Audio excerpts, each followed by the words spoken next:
Saya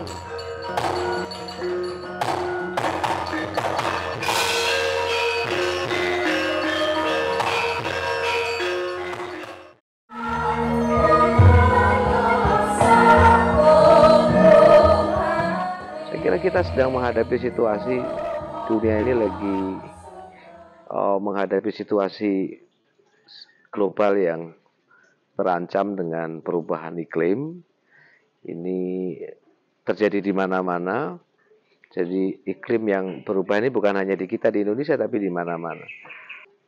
Akibatnya hari ini kita bisa lihat misalnya kalau di musim kemarau tiba-tiba banjir, di musim hujan tiba-tiba di banyak tempat terjadi tanah longsor, atau di satu tempat misalnya di satu daerah di NTT waktu itu tiba-tiba muncul danau baru karena hujan yang berkepanjangan gitu. Jadi situasi kita sedang menghadapi yang tidak baik-baik aja. Ya tentu karena alam sedang mengalami perubahan dengan iklim yang berubah ini, yang terdampak pertama manusia ya, kita. Kalau hujan yang terus-menerus terjadi dan alam kita tidak cukup kuat menampungnya, maka itu menimbulkan bencana yang terjadi di mana-mana tanah. Menurut saya perempuan menjadi kelompok yang paling rentan dalam situasi perubahan iklim.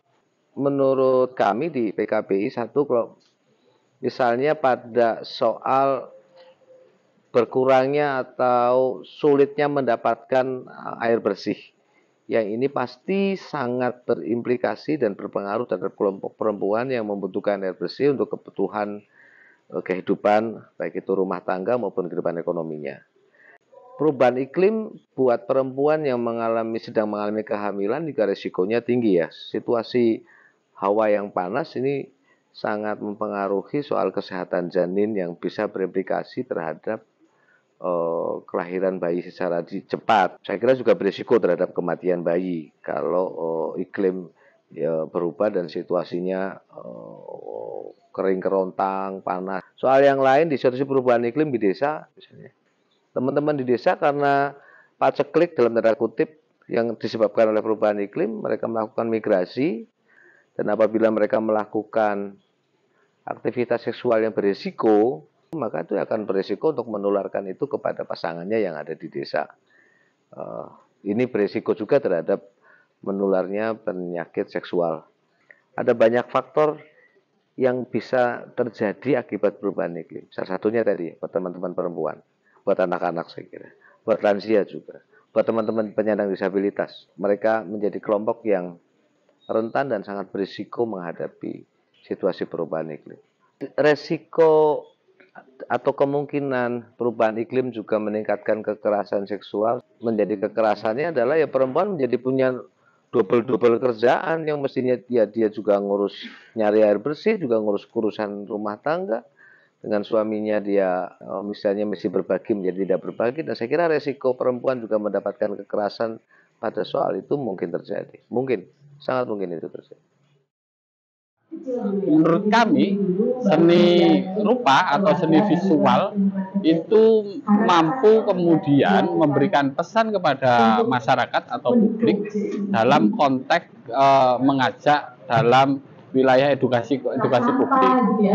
Tentunya seni rupa itu juga punya peran penting dalam hal kemudian campaign tentang perubahan iklim atau krisis iklim dan yang terjadi saat ini di bumi ini. Bagaimana kemudian kami teman-teman seniman mempunyai kontribusi untuk kemudian mengedukasi publik dengan media gambar atau seni lukis. Tapi suka sakti lahir anu di saya secara pribadi melihat bahwa isu-isu perubahan iklim dan lingkungan itu sangat rumit untuk dijelaskan ke masyarakat. Sedangkan masyarakat ya pada khususnya di Jogja dan Jawa Tengah itu wayang masih merupakan kesenian yang paling digemari.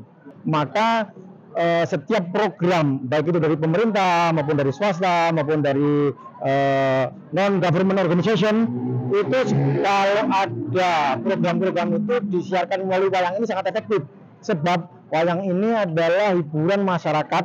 Walaupun mereka tidak ngumpul di lapangan, mereka tetap nonton streaming dari rumah. Nah, tapi dengan wayang ini, dengan kolaborasi dengan wayang, saya kira itu sangat tepat. Jadi itu menurut saya ide yang sangat brilian.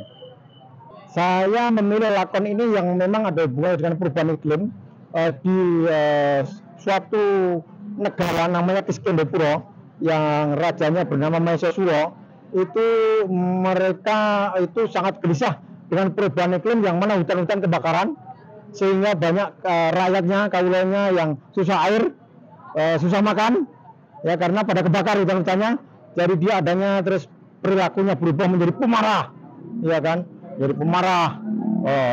Dia sehingga dia memiliki keyakinan, karena di Jawa ini tidak lepas dari mistik, bahwa kalau dia bisa membuat Dewi Tara dari kahyangan, ini akan selesai semua masalah perubahan iklim ini dan akan menjadi bahagia orang-orang di sekitar. Itu keyakinan si Raja sama Yasura ya di suatu tempat, ya kan? Karena perubahan iklim juga berperilaku dengan perilaku seksual, ya kan?